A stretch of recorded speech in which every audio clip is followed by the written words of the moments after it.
doing art is it's a solitary activity. So you're just doing your own thing, doing your own research. Everything is self-oriented. I think that's the most difficult part, because nobody's telling you you're doing the right thing. Typically artists have a much longer transition professionally than most other people. It can take them anything up to 15 years to actually establish themselves professionally so they can afford to live off their art. You know, we celebrate the East End for being innovative, for being at the cutting edge of artistic practice, and I know that's true, but coming to Beaux-Arts and wandering through those labyrinthine studio spaces, you see what that means in reality, in practice, and the people at Beaux-Arts know the logistics of that, what you need to generate in ways that are kind and generous to communities. It's crucial that we have artists living in our communities and not in distant parts. And Beaux-Arts exists to help artists continue to live in central London, continue to work in central London, and to be part of the community rather than to be isolated. Our culture in this country would be so much the poorer without organisations like Beaux-Arts Trust. It really would. I think it's absolutely vital to the infrastructure, to the communities that are here, and to the wider, London and national and international context for exhibitions.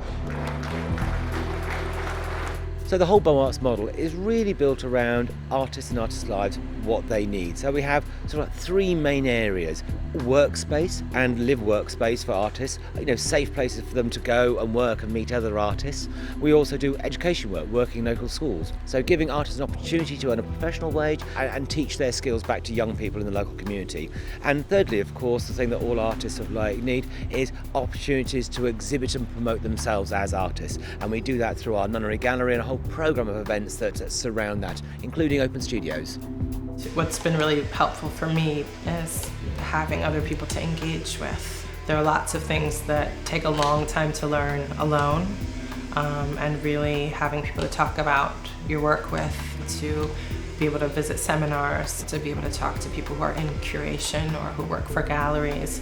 It's really sort of sped up my learning process and made me feel more confident.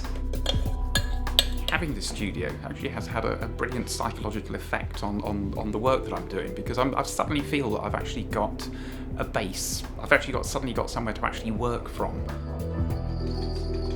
Beaux-Arts brings artists to areas where they do the most exceptional work with young people, and I think their education programme is absolutely phenomenal. They work with 10,000 young people a year. 10,000 young people a year.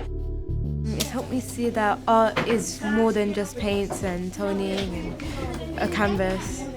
It's technically everywhere.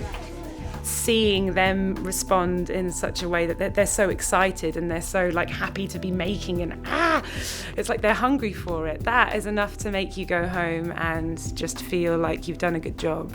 There's a real feeling of creativity around the school because it's much more visible through the artwork that we've done with Beaux-Arts. Children's confidence, teachers' confidence, the confidence of our teaching assistants. They want to do it, and that's really improved the way that children in our school are communicating and working together.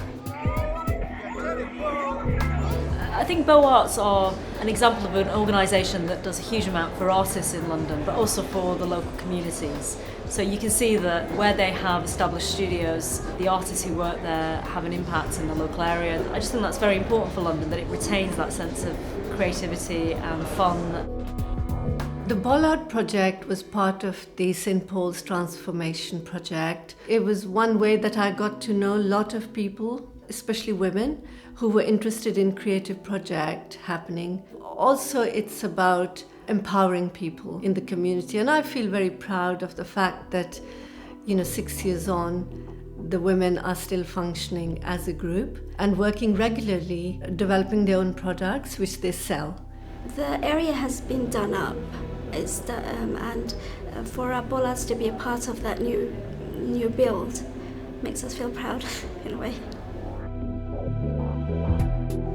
And I'm very excited about the future for us as an organisation. We're starting to look at new models, new ways of working. We no longer are just creating buildings that are full of fine artists, for example. We now have architects, designers, fashion people, and that's an incredibly rich and exciting sort of like change, because it's bringing a whole new language and business model to artists. We see there's a natural growth in that direction, a natural growth in the understanding of business in London to the value of the creative sector and how it'll work together, and we want to be very much part of that whole conversation and making it happen.